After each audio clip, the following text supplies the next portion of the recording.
بھی آپ کو خبر دیں گے ننکانہ صاحب سے، جہاں پر وفاقی وزیر داخلہ اعجاز شاہ نے خطاب کیا ہے۔ اعجاز خان نے کہا ہے کہ ملکی وسائل لوٹنے والوں سے ایک ایک پائی وصول کی جائے گی۔ مزید اعجاز شاہ نے کہا کہ نواز شریف زرداری نے اربوں روپے غیر ملکی دوروں پر خرچ کیے ہیں اور رائیونڈ محل کی دیوار 28 کروڑ روپے قومی خزانے سے خرچ کر کے تعمیر کی گئی۔ اعجاز شاہ نے مزید کہا کہ رائیونڈ کی دیوار پر خرچ قومی خزانے کے پیسے واپس نہ ہوئے تو دیوار گرا دیں گے۔ اعجاز شاہ جنہوں نے خطاب کیا اور اہم باتیں انہوں نے کہا کہ ملکی وسائل لوٹنے والوں سے ایک ایک پائی وصول کی جائے گی۔ اعجاز شاہ نے اپنا موقف واضح بتایا۔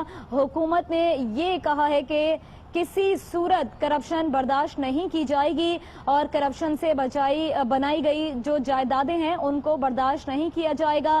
رائیونڈ کی جو دیوار ہے وہ قومی وسائل سے بنائی گئی ہے، لہٰذا اس دیوار کو گرا دیا جائے گا اگر قومی خزانے کے جو پیسے ہیں وہ واپس نہ ہوئے۔ جو پیسے لگے ہیں، جو قیمت قومی خزانے سے استعمال ہوئی ہے، یا تو وہ ادا کی جائے یا پھر اس دیوار کو گرا دیا جائے گا۔ ملکی وسائل لوٹے گئے ہیں اور ایک ایک جو پائی ہے وہ وصول کی جائے گی۔